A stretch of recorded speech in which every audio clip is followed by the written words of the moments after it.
It's Beer O'Clock on Real Ale Craft Beer. Today we're going to be taking a look at my favourite car wash style beer. I'm hoping it's better on the Perfect Draft than it is in the bottle and the can. It is, of course, America's #1 beer, or selling beer, not tasting. It's Budweiser, the king of beers, and it's a 6 litre mini keg. So without further ado, let's show you how to load this keg into the machine. Here it is here. We'll let it cool down to temperature. We'll pour it and give it a review. Okay, so let's grab this keg. So you first of all take the protective cap off the top. Get your line. You get a new beer line with each keg. It's very, very important you use the new beer line. So what we're going to do, we're going to come over here. It's just so the beer doesn't get infected. So there's your drip tray. Remove that. Open your doors. Oop. There's your line. So what you do, you grab your tube, you simply slide it down into position. It wants to go. Yeah, there we go. And then it clicks down like so. And then you can see then there's your beer line. Not sure if that's focused in. You can see a new beer line in there. So you got a new beer line every time you open a beer.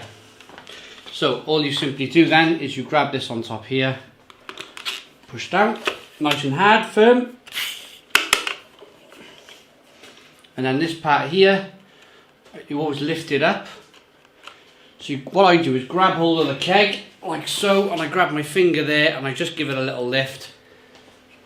Put this over into position. Lift these. And then what you're looking to do is there, it just slid into position and it just slid the line in. Push that down. Shut the doors. And immediately, look, the machine turns on. Wait for that noise to go away. There we are. It's saying the beer's 9 degrees. It's probably going to go down a lot more than that because I've just got it out of my fridge. It's very important you pre-cool all of these kegs. You don't want to overload the cooling in these systems. So we got 9 degrees and we have 30 days shelf life on the machine. So the difference between the Krups and the Perfect Draft is that the Krups is a £99 machine, quite basic.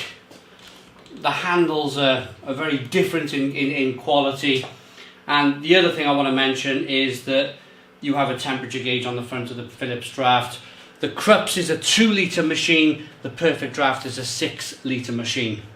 So once these are ready, once these are chilled down, we'll give them a pour and give them a review. Right, let's show you the pour on the Philips Perfect Draft. So again, grab your beer glass.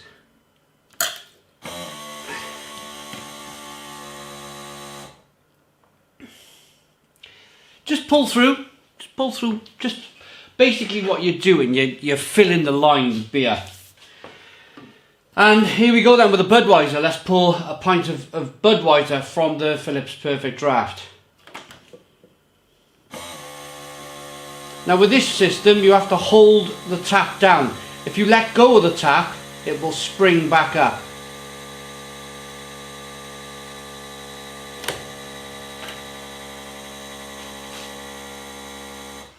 And there you go. A little bit of a head.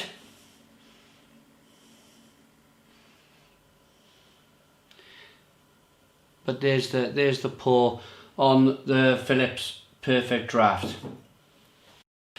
Let's have a look at the Budweiser then. You've all seen me washing my car with this beer. My intrigue was, does it taste better on the Perfect Draft? It's a 5% ABV beer. It's poured out. Now I've been hearing this a murmur that kegs on the Perfect Draft, recent kegs, are not holding their carbonation. And I'm going to be honest. That is slow moving carbonation. That is, for me, that's not great. That's not great. I think there needs to be a bit more carbonation, especially for a Budweiser. It's a little flat. It's got good head retention though. Light straw coloured lager. Let's get the aroma.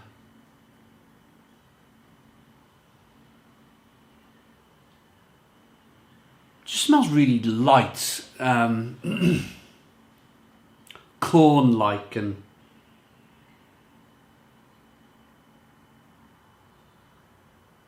it's got a sort of yeasty, fruity, estery kind of aroma to it.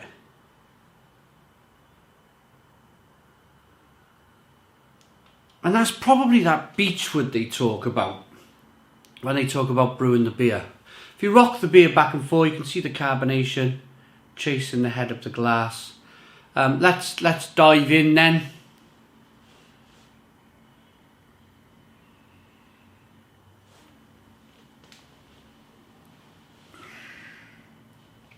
Is it more of a premium product on the Perfect Draft? I think Budweiser's Budweiser. It's clean, it's crisp, it's drinkable. There's not much different from bottle to can to keg on the Perfect Draft, if I'm perfectly honest.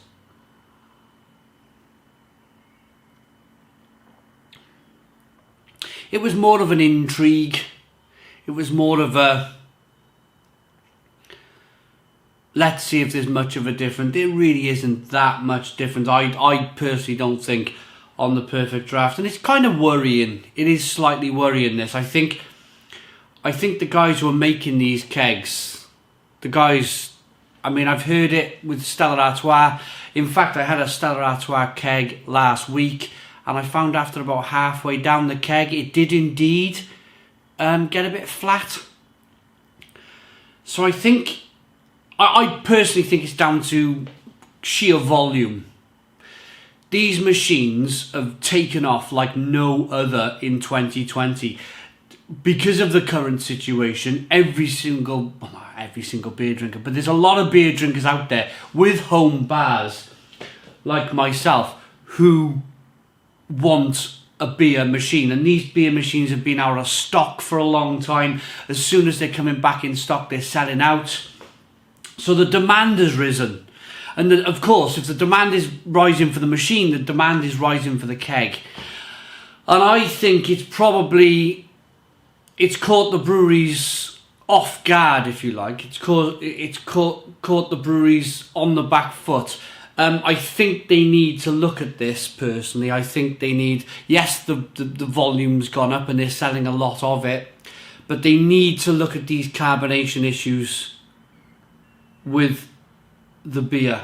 It's a little bit flat. If I was to buy a can of Budweiser now, I'm sure there'd be streaming carbonation in my glass. And that's what the lager drinker want. I know that because I worked in a bar myself, and a lot of people drink with their eyes. A lot of people. So I worked in a place down near Cowbridge in the Vale of Glamorgan, and we had a guy who really liked his Carlin with lots of carbonation, and if your Carlin wasn't giving off lots of carbonation, he would go somewhere else. He would go down to the Carn Arms down the road, and where he would call the landlord the lager mechanic. That's what he would call him, the lager mechanic, because the guy down the road would offer streaming carbonation. That's not for everybody. I'm not saying that's for everybody, but there are, I know it because I've been in the industry, there are people out there that the carbonation on their lager is really, really important to them. And I understand that. I do understand that. It's a lovely temperature. It's nice and cold. It's lacking carbonation. Hopefully this is a fix for the future.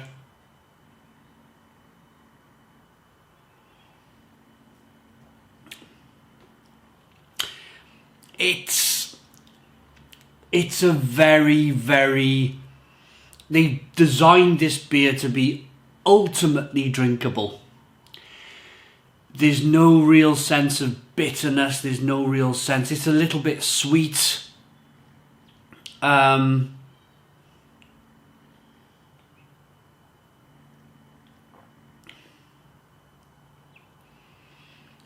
much. I mean, this is not a craft beer review. But even for a lager drinker, if you're a Pils drinker, or if you like your Czech beers or your German lagers, this really doesn't stand up. It really doesn't stand up. And I don't think it stands up to the name of the king of beers. They've obviously copyrighted that, and it's not a great beer. It's not a great beer. It's very, very bland. I'm sorry to all of you Budweiser drinkers who have tuned into this thinking I'm watching a review of the perfect draft with Budweiser. It's my favourite pint. You might love it. You might love it. Carry on, buy it. You'll probably still enjoy this. It's not much different from the can or the bottle. I just think it's lacking in carbonation. Rating for Budweiser on the Phillips Perfect Draft. If I had family round, which I do, Christmas is definitely coming here in the UK, and I had a keg of Budweiser, I could put that on my Perfect Draft system and my nephew would be happy. My other nephew would be happy. My brother-in-law would be happy. My sister would be happy because I can make a shandy out of it for her. You know, there's a lot of plus points for this beer. There's a lot of people who drink it. But for me, personally, it's just the same as the bottle or the can. So, it's a regular run-of-the-mill lager for me. It's a 6 out of 10. 6 out of 10 from Real Ale Craft Beer. Please put your comments in the comments box. Subscribe to our daily beer and food reviews. Give us a big fat thumbs up. Boom! Cheers!